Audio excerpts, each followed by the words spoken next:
Hello students, I am Shelly from SGTB Senior Secondary School, your music teacher. आज हमने करना है दादरा और सादरा। ये ताल दादरा के बारे में नहीं है, ये दादरा गायन शैली है। दादरा गायन शैली क्या होती है?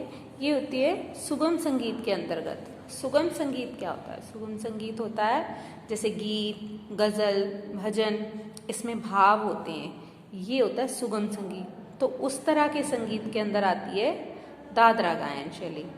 ये होती है एक शब्द प्रधान गायकी। शब्द प्रधान जिसमें राग के शास्त्रीय नियमों का पालन की ज़रूरत नहीं होती। मीन्स स्वरों का ध्यान ज़रूरी नहीं होता कि शुद्ध रूप लेना है या राग का वादी स्वर कौन सा है। इसमें सिर्फ शब्दों की प्रधानता होती है। शब्द होंगे तो भाव भी होंगे, तो ये शब्द प्रधान गायकी है। इन गीतों में 2 या 3, कभी इससे भी अधिक अंतरे हो सकते हैं।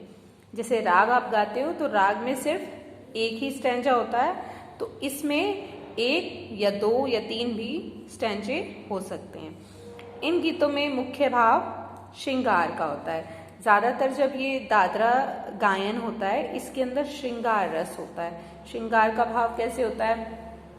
जैसे आप अपने हिंदी में काव्य पढ़ते हैं तो उसमें कभी कृष्ण जी के श्रृंगार के बारे में या राम जी के श्रृंगार के बारे में कविताएं होती हैं, ठीक उसी प्रकार से श्रृंगार के भाव ही होते हैं इसके अंदर भी।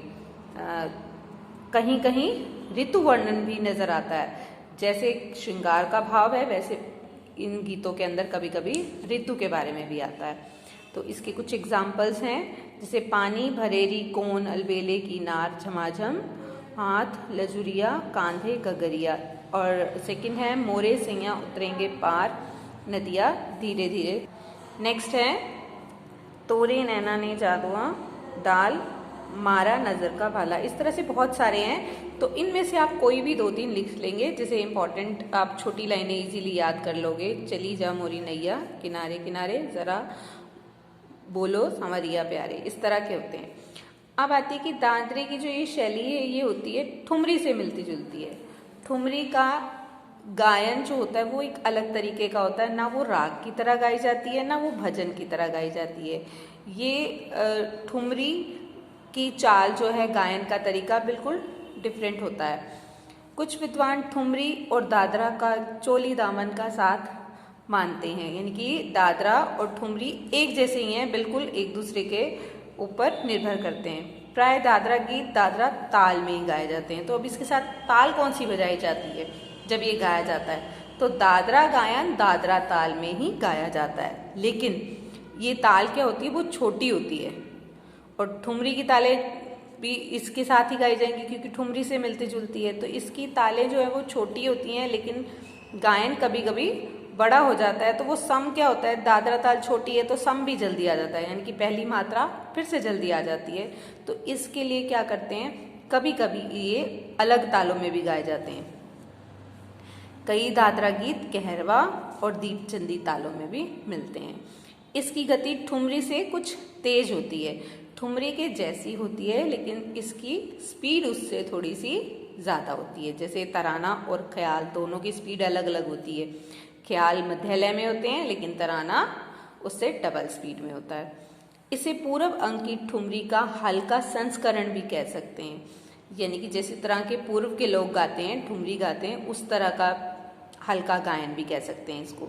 इसमें ठुमरी के मुकाबले अधिक उन्मुखता होती है। दादरा गीत चंचल प्रकृति का गायन है, अतः इन गीतों की रचना अधिकतर चंचल प्रकृति के रागों में होती है। अब जो ये गायन है, ये इसकी प्रकृति क्या होती है, चंचल होती है, क्योंकि इसमें श्रृंगार का भाव होता है। तो चंचल प्रकृति के अगर गीत हैं तो वो चंचल प्रकृति के रागों में ही गाए जाएंगे। तो वो राग हैं पहाड़ी, मांड, देस, सोरठ, झंझोटी। और इसको गाता कौन है? इसको गाते हैं बनारस और लखनऊ के गायक। तबले की संगत पर, यानी कि उनके साथ जो होता है इंस्ट्रूमेंट जो बजता है वो होता है तबला। बहुत ही रुचिपूर्ण और मनोरंजक तरीके से इसको प्रस्तुति देते हैं। सेकंड हमारा है इसके साथ सादरा। सादरा क्या होता है? वो तो हो गई हमारी ठुमरी से मिलती जुलती और सुगम संगीत के अंतर्गत आती है। अब आपने 11th में पढ़ा था ध्रुपद, प्राचीन गायकी है। जो सादरा है वो ध्रुपद धमार के अंग से लिया गया है। तो उच्च शास्त्रीय संगीत में ध्रुपद अंग से जो गीत मध्य और द्रुत लय में झपताल में गाया जाता है उसको सादरा कहते हैं। जो ये सादरा है ये प्राचीन गायकी के अंतर्गत आता है। इसकी स्पीड क्या होती है? मध्य लय भी हो सकती है और द्रुत लय भी हो सकती है। ताल कौन सी बजाई जाती है इसके साथ? झपताल। इसको सादरा बोलते हैं। ध्रुपद और धमार के वर्ग में एक विशिष्ट प्रकार का गायन है, यानी कि इस वर्ग का है एक स्पेशल गायन है सादरा, जिसके गीत या पद अनेक रागों में निबद्ध होते हैं। अब गायन है, क्लासिकल है, तो किसी न किसी राग में तो होगा और निबद्ध होगा, बंधा हुआ होगा शास्त्रीय नियमों में। इस गायन शैली में स्वर व राग की शुद्धता प्रधान होती है। दादरा में भाव यानी कि शुद्ध रागों की शुद्धता जरूरी नहीं होती, लेकिन उसमें शब्द प्रधान गायकी होती है। इसमें राग की शुद्धता का ध्यान रखना पड़ता है।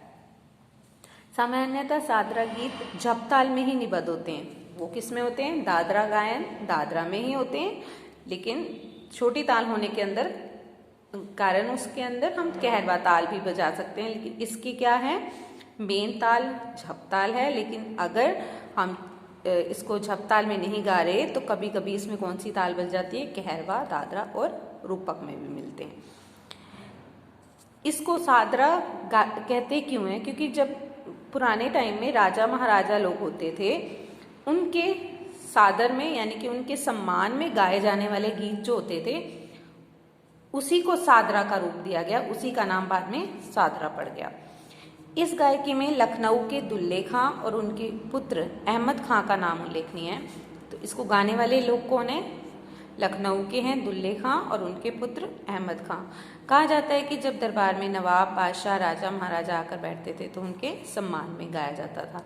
वो सम्मान में किस तरह से गाते थे? जैसे कायम रहे राज और उम्र दराज रहे, लाज साज हुक्म मुबारक होए आलिशान। ये उनका एग्जाम्पल है कि वो किस तरह से गाते थे। इस तरह से राजा का क्या होता था? सादर सम्मान होता था, तो सादर गायन होता था, तो जो बाद में सादरा बन गया। दरबारी संगीत में इत्र, श्रृंगार रस और भक्ति रस के भी सादरा गीतों की रचना हुई है। अब इसके अंदर सिर्फ इस तरह का सादर नहीं हुआ, बल्कि कुछ श्रृंगार रस के और कुछ भक्ति रस के भी सादरा गीत बने हैं। भक्ति रस का एक एग्जाम्पल है इसमें राग भैरवी में भवानी दयानी महावाक्वाणी सुरनर मुनि जन्मानी सकल बुद्ध ज्ञानी जग जननी जगदानी महिषासुर मर्दिनी ज्वालामुखी चंडी अमरपद दानी। इसके अलावा भी एक्स्ट्रा एग्जाम्पल्स हैं। इसके अतिरिक्त मोरी, बिनती, मान, रे बनवारी, ये अलग अलग रागों में है। जैसे राग काफी का है, राग दुर्गा का है, राग भोपाली का है। ये सब किस में है? झपताल में। इस तरह से आपका आज का टॉपिक हो गया दादरा और सादरा। तो इसको आप अच्छे से रीड करें। कोई प्रॉब्लम हो तो आप पूछ सकते हैं। Thank you.